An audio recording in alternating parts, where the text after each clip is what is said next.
কুরবানি ঈদের সময় যদি মশলা নাও থাকে তাও এরম ডহের একটা হোটেলের স্টাইলের বিরিয়ানি খাওয়া যাবে। কি এরে খাওয়া যাবে, চলো একটা রেসিপি দেখি।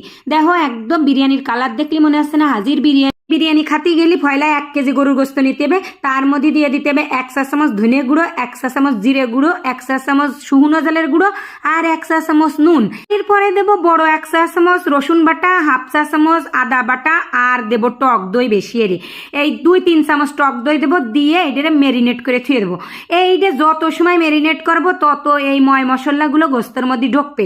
1/3 কাপ তেল দিয়ে দিলাম, আমার কাছে কাপ আছে তাইতে আমি একটু মাইপে জুপে দিচ্ছি, কাপ আছে তাইতে বলে একটু মাইপে জুপে দিচ্ছি। এরপরে দিয়ে দিলাম 1 খাবলা পেঁয়াজ, তারপরে ওইটারে ভালো মতন চটকাই চুটকাই একদম মাহাই দিচ্ছি।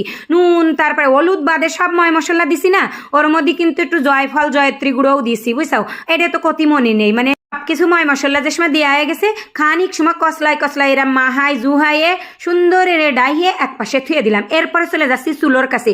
চুলোর কাছে যাইয়ে ঘপ্পাত করে 1 বালতি তেল ঢেলে দিলাম, দিয়ে ওর মধ্যে একটা তেজপাতা ছিঁড়ে দিছি, কয়টা এলাচ ফল দিলাম আর কয়টা ডাল দিলাম, দিয়ে একটু ভাজা ভাজা করে নিয়ে ওর মধ্যে দিয়ে দেবো সেই কয়টা চাল ধুয়ে থুইছি, ধুয়ে পানি জড়াতি দিয়ে থুইলাম। তা পানি জড়ে গেছে, এইবার ওই চাল কয়টারে মশলার সাথে একটু ভাজে নিচ্ছি।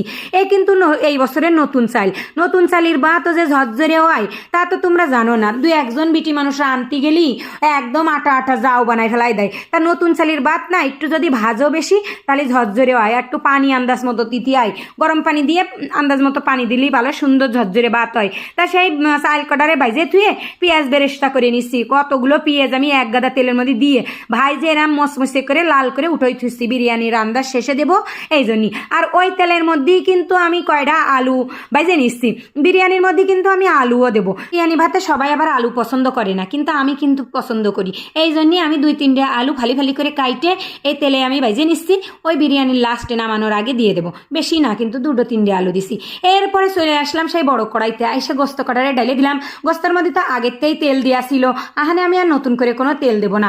আস্তে ধীরে এই গোস্তটারে পানি দিয়ে ভালো সুন্দর করে রাইন্দে গামলায় ঢেলে থুয়ে দিলাম। গোস্ত একদম নরম সফট করে রাইন্দে ঢেলে থুইছি, থুয়ে ওই কড়াইয়ের মধ্যেই আমি মাইপে পানি দিছি, দিয়ে একটু ঘি দিয়ে দিলাম আর সেই ভাজা চাল কড়া দিয়ে দিছি। ওই মশলাপাতি আলা যে চাল ভাজে থুইলাম না সুন্দর করে ভাজিলাম, আর পানি গরম হওয়ার পরে চাল দিছি, অল্প একটু ঘি দিয়ে দিলাম উপরে। এইবার যে সময় এই ভাতের মধ্যে পানি যে সময় ফুরোই আসবে বাপ, অল্প অল্প পানি থাকবে, সেই সময় সেই গোস্তটা ওর পরে ঢেলে দেবো, দিয়ে উল্টে পাল্টে তারপরে ওরে ঢাইয়ে থুয়ে দেবো। ওই চাল কিন্তু একদম ফুটিনি, আর গোস্তও কিন্তু সিদ্ধ হয়ে রয়েছে, গোস্তর মধ্যে একটু জল জল রয়েছে না, ওই জলেই কিন্তু চাল ডাইরে ফুটে যাবে, ওরে দমে রাখতে হবে। আর এ যে এত ঝুরঝুরে হবে নতুন চাল কেউ ধরতেই পারবে না। এই নতুন